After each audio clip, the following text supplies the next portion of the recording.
Welcome back, everyone. At just 20 years old, our next guest has already made history. She's an author, an activist, and Toronto's first ever Youth Poet Laureate. And today, she's bringing her voice right here to The Social to talk about her journey and share a powerful performance.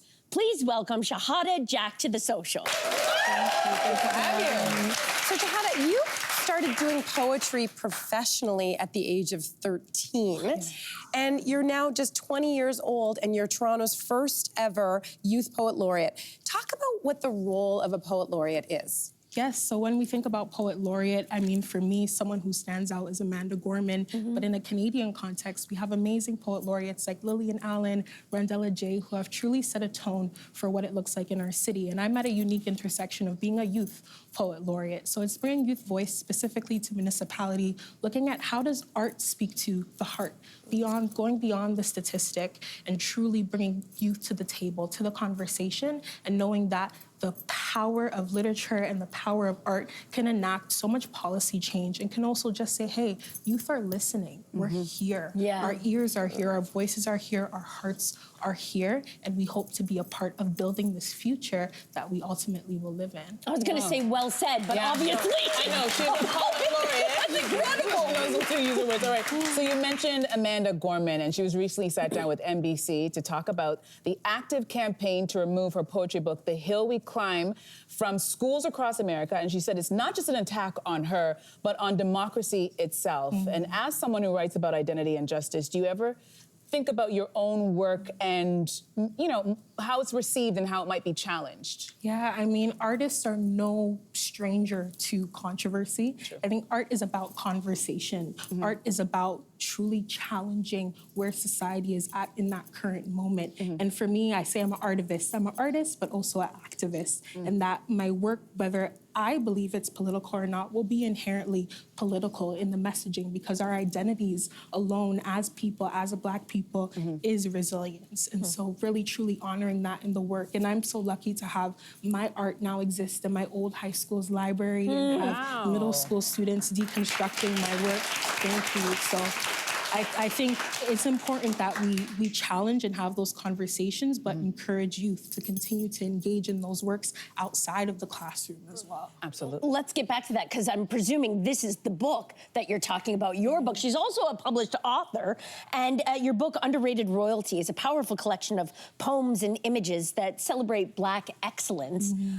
What do you hope, you mentioned, you know, people in schools having access to the book. What do you hope that they take away from it, or anyone who gets their hands on a copy of it? Yeah, I think in this book, what's so specific and unique and special about it is also the photography. I did some mobile photography for this project and captured the people in my community who I did workshops with or spoke to, whose life experiences inspired my work. And I think it's important that as we continue to engage with literature, to know that these stories are connected to real life experiences, and that when we talk about Black excellence and Black history, that we're also talking about Black love, that we're talking about Black joy, that we're talking about Black care as well. So my hope is that youth can read these books in the classroom, deconstruct it, criticize it, honor it, celebrate it, and know that their stories deserve to be told their way. So beautiful. That's fantastic, Shahaddah.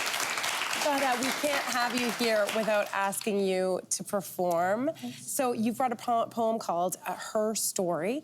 Can you tell us a little bit about it first? Yeah, I think my favorite part of my journey as an artist is being an arts facilitator. And I've been so blessed to be able to engage with my local BGC Eastview on Blake Street, and work with an amazing group of young women in 2023, young girls between the ages of 10 to 14, all young women of color. And we were having conversations about what does it mean to be Black in Canada? What does it mean to be a young Black woman in Canada?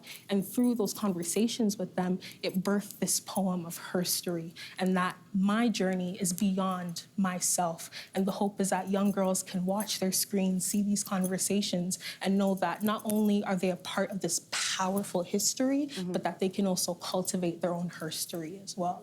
Wow. You say you're 20? I just had to double check, because I know I saw that in the research, but I'm like, I don't feel like I'm talking to a 20-year-old. Not only are we lucky enough to have you on the couch, you're also going to perform for us. And this poem is about female empowerment. The mic is all yours, my friend. Thank you. Thank you.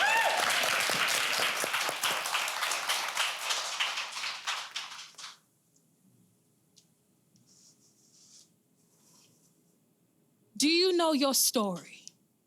The one that isn't inherently prefixed by the word his.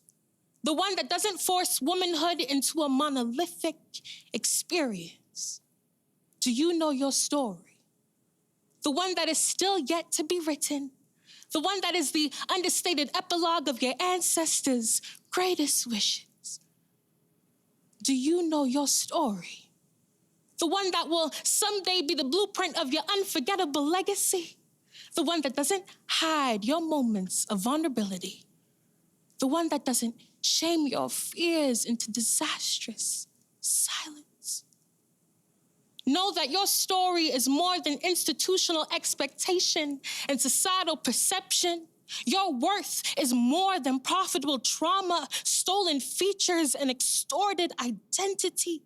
There is more to you than beauty, body, pain.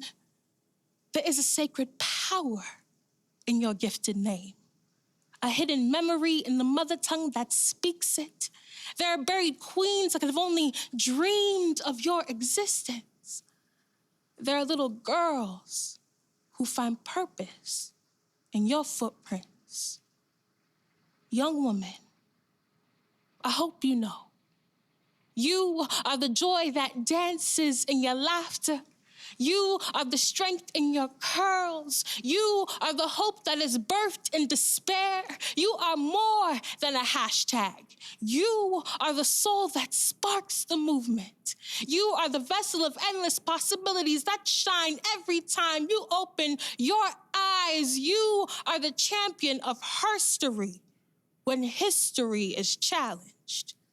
You are girl, woman, human. You are writer, protagonist, illustrator, survivor, dreamer, and risk taker of a reality that screams to the world that our stories are enough. Thank you. Hey, you, come a bit closer. We've got so many more must-see interviews, spicy debates, lifestyle tips, and pop culture moments. So subscribe to our channel by tapping the logo below and don't miss out.